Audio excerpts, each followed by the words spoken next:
All right, Laurie, so previously we had this feature called Coach's Corner. We still have it, but we've graciously handed it over to Candace Bester. Candace, good morning. Good morning, Sam. How are you? Good morning, Laurie. Hi. How are you doing? I'm fantastic. You started the show with my two best songs, so I'm Really? fantastic. Listen, then we have to give a shout out to our peeps. and our Yes, listeners. Ursula Trevor, thank you. Right?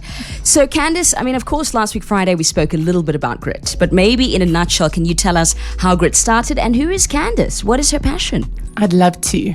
So, Sam, I am a teacher by profession, and so that really runs deeply in my blood.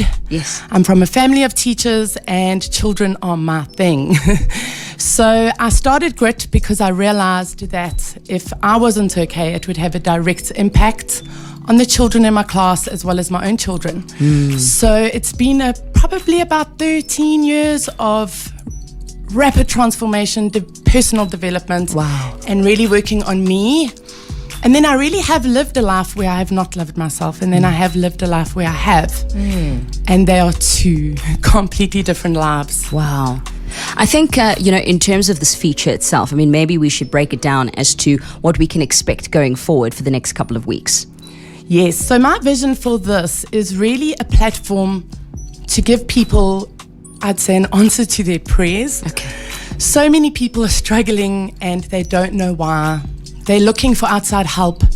They grasping at things and then it's just not working.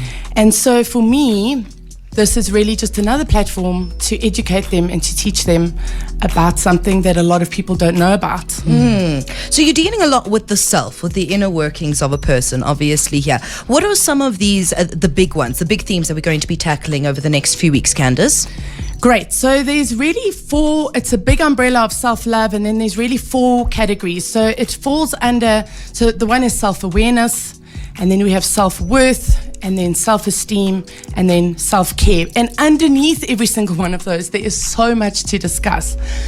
But when it looks like this big overwhelming thing, I think that's the thing that scares people away. So what I think is a great idea is if we just take it step by step, one little small thing at a time. And that really is, I think, the vision for this. And when people see that small changes make a big impact in their lives, they're going to keep wanting to come back and do it more and more and more. 100%. So do you work in the way of workshops, or do you do one-on-one? How do you set about the change, obviously, when you're not on Coach's Corner doing this on the airwaves? So we have different platforms, which I'm very excited about. I do call Grit my fourth child. Yes. So one of them is accredited programs that we take into the schools and we teach teachers, which is really impactful because the teachers are struggling. The same training goes into the corporates, and then we have beautiful trainings for age appropriate, so your children and then your teens and your tweens. So we really do offer everything for everybody, and it's beautiful. Oh, that is I wanted so great. to actually come back to this topic of self-love, right? Because, our ideas or our concepts of self-love can be very different, So maybe, Candace, give us just a brief sort of misconception of what self-love is, or the misconception, rather. Yeah, I'm so glad you asked that. I was hoping you would. I'm with you. So there's a lot of misconceptions. So first of all, I think there's a lack of knowledge in the field. Okay. If you ask people what self-love is, they know very little bit about it. And then there's the misconception of self-love is selfish, self-love is arrogant, self-love is narcissistic. And it really is the opposite of that. Self-love benefits every person around you. You are a better version of yourself, and you are able to love more fully. Your love that you give is richer when you love yourself first. But, it's interesting because, we then have to ask ourselves, why do we lack this knowledge of self-love? Yeah. Why is it that we don't wake up in the morning and know how to love ourselves? Yeah, why is it not inherently within us as human beings? 100%. It's very much an unconscious thing that we've picked up from childhood by watching the people that nurture us. And it's an awakening because we've gotten into a place now where the struggle is real. Whereas before we were just getting up and going and getting up and going. With COVID and everything that's come our way, it's awakening us to the fact that this is the missing piece to our puzzle. So it really is quite a new thing. And that's why our parents didn't know about it, their parents didn't know about it. And that's why it's really doesn't, there's not a lot of people that know and truly know how to love themselves. Wow. I was reading a post on social media the other day, and it spoke about this topic of self-love, and it said, hair and nails is great and everything, but self-love also starts with making really tough decisions. How true is that? It really is so true, because we go for the instant. Yeah. We don't want to feel the pain, so we go for something that's going to take it away, but that is so short-lived. And in actual fact, it just perpetuates the problem. It makes it harder and your struggle is longer. Okay. So I kind of imagine that a lot of this is based on consistently doing something in a day-to-day, repetition. Yes. So where can someone start? Obviously, you're going to the schools and things like that, but where can someone start accumulating these skills? So I think what would be great is if we introduced almost like the theme and what we're going to be working with for the week. Nice. Yeah. And then people, if they can go the very next step onto the website grit-grow and just join my Facebook page via the link. If they're on the Facebook page, they can go on every morning, and it's really something that's going to give them a tool and it's going to assist them to do this. So they're going to get a quote, then they're going to get a small little bit of education around what we're working on, and then an activity for the day. So it's more about living the work. So it's going to say, okay, for today, just do this one thing. Beautiful. And when they do, the next morning, they're really going to start to feel the results. I love this. It's like, how do you eat a whale? One bite at a time. It is literally that concept. So very, very cool. You said www.grit-grow.co.za. Correct. There's some nice comments coming through on WhatsApp. Karen says, Candace is absolutely amazing. She delivers exactly what she says she will, and she's brilliant with both adults and children. Stunning. Wow. Very nice message very from Karen. cool. And then Graham also says, love your neighbor as you love yourself. Doesn't mean much if you don't know how to love yourself properly. Absolutely. My poor neighbors before I learned to love myself. So Candace, amazing. sorry Laurie, Candace, what are some nice quotes for today? Those really hard-hitting, like, oh, it hit me good kind of quotes. So one of Brene Brown is my absolute favorite. Yes. And she says, and one of her quotes is, one day you will tell your story and it will become somebody else's survival guide. So for me, that just really hits, because we're so scared to look in. But when I realized that what I was going through was going to help other people, it got me to the place where I wanted to look in.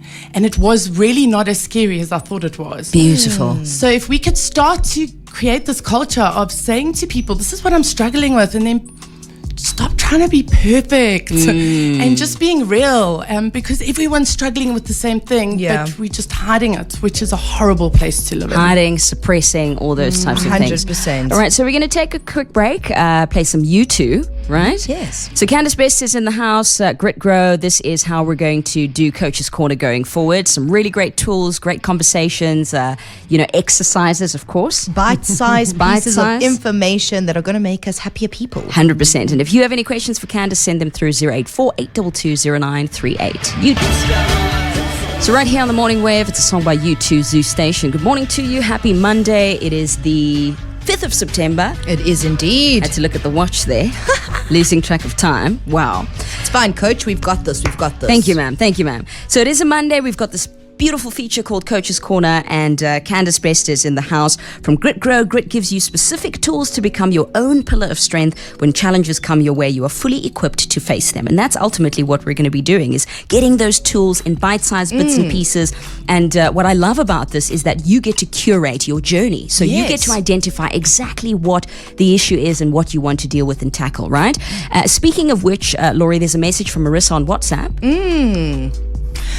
There is. No, she was just saying that she's so grateful that Candace is here helping out, and that she's looking very, very forward to the feature. So thank you so much for that. Very, very cool. Beautiful. I really like the fact that if we just go through that process again. So a person identifies the fact that they want to do some work on themselves. They want to grow who they are as a person, but it is a very daunting task. So you provide bite-sized tools, exercises, and quotes that really inspire an individual on that platform, the Grit Grow page, and then the Facebook page as well also encourages individuals to become involved in a community of people. Correct. So do you believe in the whole community get-together, that there is beneficial elements in that? Yes. Absolutely. And that is why we have a beautiful event that happens every 2 to 3 weeks. Okay.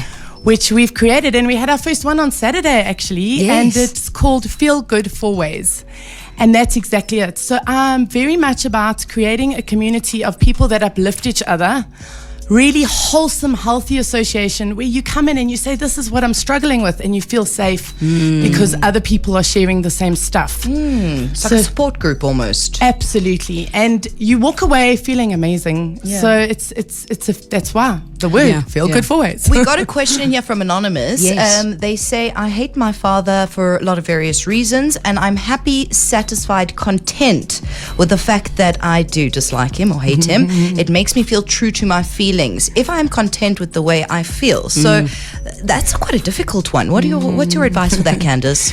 So a quote comes to mind, and I'm not sure if it's the answer somebody wants to hear, Anonymous, but resentment is like drinking poison and waiting for the other person to die. That's my favorite saying. We convince ourselves that we have resentments, and then we convince ourselves that there are resentments that are justified.